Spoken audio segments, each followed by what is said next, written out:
Donnie and Dolly. The team is supported by ableauctions.ca. Closing your business? We can help.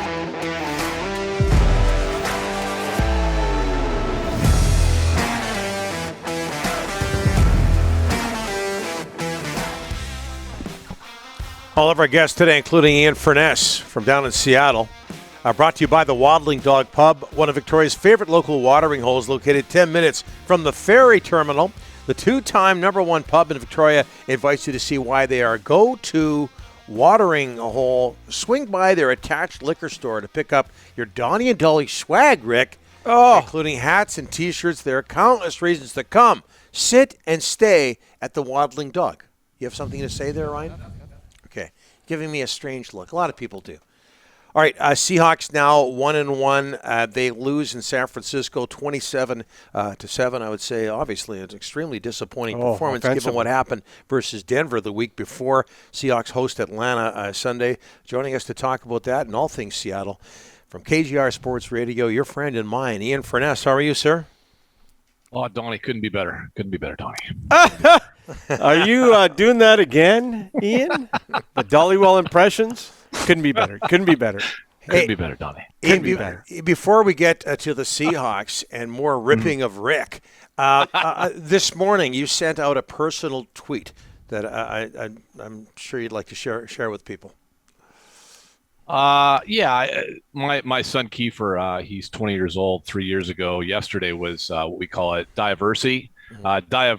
It's when he was diagnosed with type 1 diabetes, and that took place 3 years ago. We got woken up at 3 a.m, a call from the on-call doctor after he had a blood test the day before, and they said rush him to Children's Hospital in Seattle. And we found out then his life, our life, but his life specifically changed forever with the diagnosis of type 1 diabetes. And he's an inspiration, man. He's really something else. He kind of took it on and battled it, and type 1 diabetes you live with every day. There's no avoiding it. But he was 160 pounds at the time. I see the picture up on the screen right now. He was 160 at the time. He was being recruited to play football. He was a varsity basketball player. Put his weight back on, got strong, ended up being all league that year, the last half of the season, and is playing college football now. Was a captain in football and basketball in high school, and more importantly, probably an outstanding student. He's an inspiration. Although I don't think he understands that always and doesn't realize that, but he's a good role model for young people who are going through the same thing. So, it's always a big day in our house. Nice. And clearly Very your nice. wife's an attractive woman. She is. She's very attractive. I certainly am over my skis there. There's no doubt about that. And he'll be the first to tell you he gets his good looks from her too. So, hey, what happened to that Seahawks team that was pretty impressive against Denver last week? Yeah, Donnie, they're an interesting group. They have some guys. I think I told you guys this last week. I like the roster. I think most of us that cover the team like the roster, like what they've done with it. There's some guys that even through the first two games, including the win over Denver, just are not playing well. And that happens in sports, right? Like sometimes you have guys that are good that just aren't playing up to their capabilities. They definitely have some deficiencies and weaknesses. There's no doubt about that. And they don't have a quarterback. And, in a read the room world, you talk about tweets. The Seahawks PR Twitter just put a thing out about Geno Smith's 80% completion percentage and kind of, pumping up his tires. I'm like, well, wait, you haven't scored in 6 quarters. Like, who cares what his completion percentage is? Yeah, I mean, so, offensively, they're really challenged. They scored in the first half against Denver, the 17 points.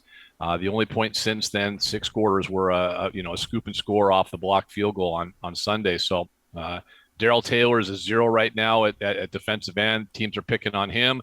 The right guard, Gabe Jackson, has just been absolutely getting boat raced on the offensive line, and they got some problems. But, maybe Atlanta's a get-better game. And the funny thing is they're 1-1 in this division, and everyone else is 1-1. So kind of a weird year in the NFL, too. What were they thinking on the botched DJ Dallas trick play? Well, they weren't. You talk about bad decisions. I mean, the three of us, and not so much Ryan. I mean, he's a good kid, but a good guy, whatever. But many of us have made bad decisions, right? Some involve Crown Royal, Rick, beer for me, whatever it might be. But that was just a bad decision. The bad play.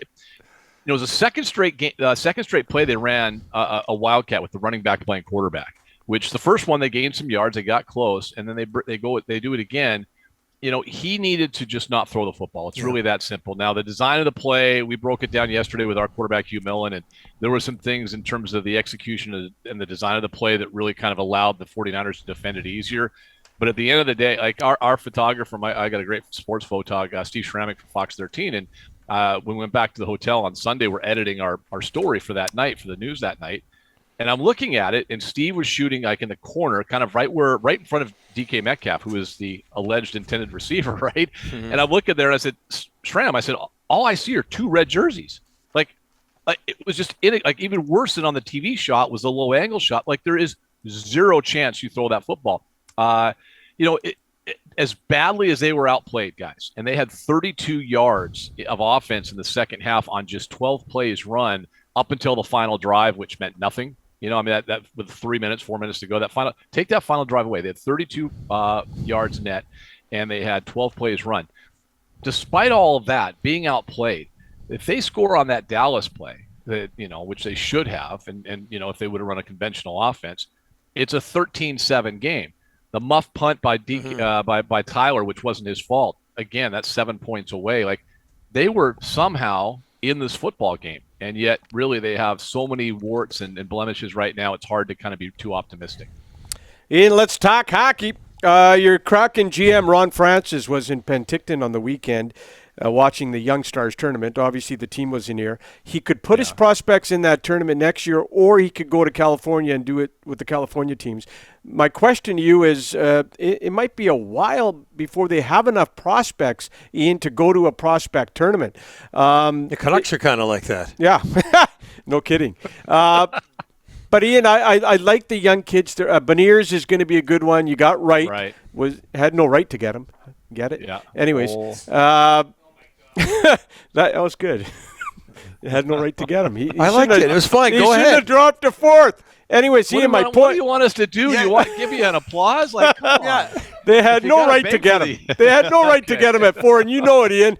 But anyways, I like the fact they're building a good young base with those 2 guys, and I'm going to be interested to see if either one of those 2 make the lineup this year. Well, Beniers is in. For sure. I think they're 1 and 3 in terms of their lines. I think Beniers is your top line center. I think Wright, they'll probably ease him in a little bit more, but I would just say, like, in the future moving ahead, you have 2 number 1 centers. I think it's safe to say, right? Like you have 2 number 1 centers, whether it's this year or next year, in Beniers and Wright. Riker Evans, a kid from the Regina Pats, the defenseman, be interested to see where he ends up this season because they're really thin on the back end. I wonder if he can make that leap as a 21-year-old. Remember, he's a late draft, late birthday, so we'll see what he does. I was going to ask you, were they not able to go to one of those tournaments because they don't have enough prospects? I mean, their rookie camp rosters, huge like everybody else's. They're bringing in all kinds of undrafted guys. Is it? Yeah. Are they? Francis just said we don't have enough prospects. Okay. To go probably high end prospects. That's it. Like that's why they call it the Young Stars. Anyways. Supposed to be a lot of stars there. Well, I hope they go. I was wondering that I hope they go to Penticton next year. I think that would be. I think that would be good. I think because I think some fans would go up there. I think it's it's an easy drive, obviously for us down here. It's a good fit. And if we're being honest, the rivalries for Seattle are not going to be in California. They're just not. They're going to be with the Canucks. Maybe someday with Calgary or Edmonton, what have you. But I mean, they're certainly going to be with the Canucks. That's where your rivalry is. That's where that's why Seattle's here in the Northwest. Major League Baseball tries to force a rivalry on the Mariners with San Diego, and it's like why? Like nobody cares. But hopefully they get up to Penticton next year. Ian, what I like, just one more, is I saw a bunch of Kraken players at the Washington Huskies game over the weekend. I think Brendan Tanev and there was a few players that did a video from the game. I love the fact that they're getting out in the community and showing their face because I'm going to guess, Ian, Kraken players can probably walk around Seattle right now and not get noticed. Someday that's going to change. Well, I hope it does. I do hope it does. Last year was so difficult. I think it's one of the hard things that they went through last year is that because of it's strange, guys, and I don't know what it's like, for you guys up in Vancouver, but for us down here, how soon we forget. I brought this up last week when the Seahawks played at home against the Broncos. that was the first game that felt real in a long time. Yes. Like where Yeah. you walked in, you're not showing a proof of vaccination, having to be masked up, even if you're outside, and going through the whole process, which just kind of sucks the energy out of the building. And I bring that up because, in the Kraken's expansion year, they were unable to do anything in terms of community relations, any type of appearances. Ron Francis is a real stickler in regards to the COVID protocol. Not that everybody else probably isn't, but he's got a son, I believe, that's got an immune deficiency issue. So he's real cognizant of it. So that team, probably maybe more so than any other team, especially being in Seattle, where in the state of Washington, we were basically we were an extension of Canada. Where you guys were locked down, so were we. So you didn't see a Kraken do anything besides step on the ice, in a 200 by 85 rink and then leave. Like that's the only time you ever saw them. So I hope to. They've been out to some Mariner games this year. Grubauer threw out the first pitch the other day. So I mean they're getting out there, and they need to, because you have to expand that fan base past just the hockey fan. Did Grubauer take note of how the catcher stopped the ball? I listen. Shots flying.